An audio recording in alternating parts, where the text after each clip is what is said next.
오늘을 넘길 수 있을지 모르겠다고. 민솔이 면회는 안 되는데 집에 가지 마시고 주변에 있으라고 하시더라고. 그 말을 듣고 세상 어떤 부모가 제 정신일 수 있겠어.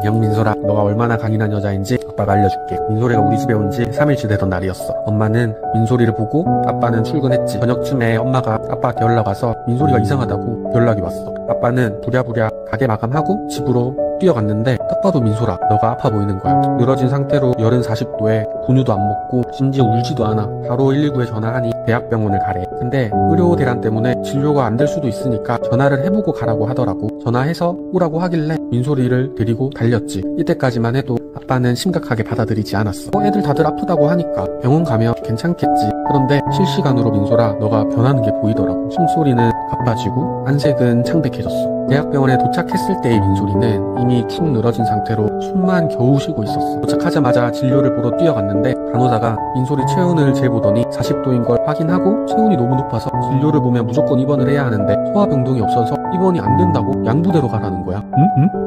어이없었지만 아빠는 침착하게 말했어. 전화 드렸고 40도라고 말했고 그래서 오라고 해서 왔는데 지금 어느 세월에 다시 양부대를 가냐고. 양부대 가는데 1시간 걸리는데 진작에 소화병동이 없다고 얘기를 했으면 바로 양부대로 갔을 거 아니냐고. 오라고 해서 가까운 대학병원으로 왔는데 근데 그 간호사가 눈 하나 깜빡 안 하고 그건 의료진이 안내한 게 아니잖아요 이러더라고.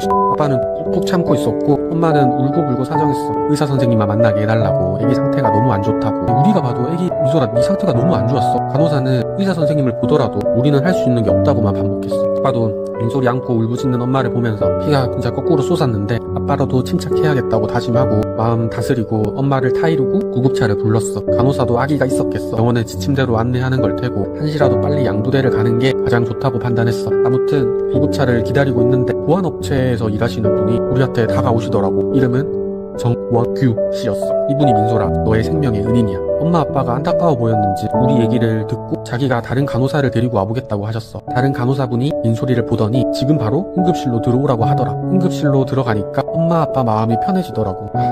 이제는 괜찮겠구나 싶었어. 민솔이 진료 보고 대기하고 있는 중에 이제 원무과에 가서 결제해야 한다고 해서 아빠 혼자 다녀왔는데 병원 분위기가 어수선하더라고. 아빠는 엄마도 안 보이고 어리둥절하고 있는데 다른 환자분이 지금 애기가 이러면서 손가락으로 방향을 가리키는데 민솔이가 의료진 한 5-6명에 둘러싸여 있고 엄마는 진짜 펑펑 울고 있었어. 아빠가 나가자마자 민솔이가 코피가 터지면서 얼굴이 검은색으로 변했대. 숨도 안 쉬고. 그리고 거기 있던 모든 의료진들이 다 민솔이한테 모였고 민솔이 산소호흡기 꽂고 신생아 중환자실로 달렸어. 엄마랑 아빠랑. 이때가 한 저녁 8시, 9시쯤 됐던 것 같아. 엄마 아빠는 사실 이때 기억이 희미해.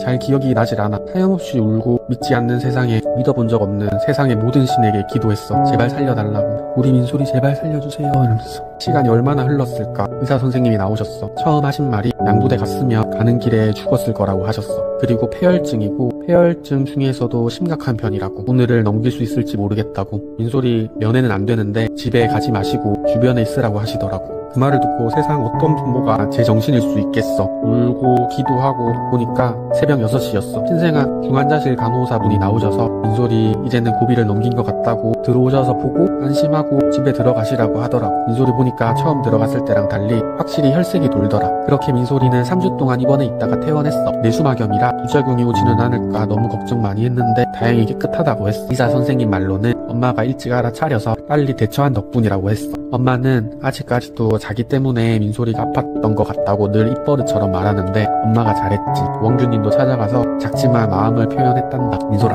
아빠가 이 얘기를 영상으로 남겨두는 이유는 민솔이가 얼마나 운이 좋고 행복한 아이라는 걸 알려주고 싶어서야. 민솔이뿐만 아니라 모든 사람들이 행복보다 불행을 더 쉽게 느낀단다. 아픈 거 쉽게 알아차리고 쉽게 불행하다고 느끼지만 아프지 않는다고 해서 행복하다고 느끼진 않거든. 민솔이가 커가면서 힘들고 불행한 일들을 종종, 아니 자주 겪게 될 거야. 성숙한 어른이 되어가는 과정에서 필연적으로 겪어야 할 고통들이 있단다. 그때마다 민솔이가 얼마나 운이 좋고 행복한 존재라는 걸 알려주고 싶었어. 엄마가 민솔이가 아픈 걸 빨리 알아차렸고 남의 불행을 지나치지 못하는 정의로운 사람이 운 좋게 돼 있었고 무엇보다 민솔이가 강인하게 너무나 잘 버텨줬어. 아빠가 민솔이에게 가장 바라는 거 한 가지만 꼽으라고 한다면 민솔이가 작은 행복을 아는 아이였으면 좋겠어.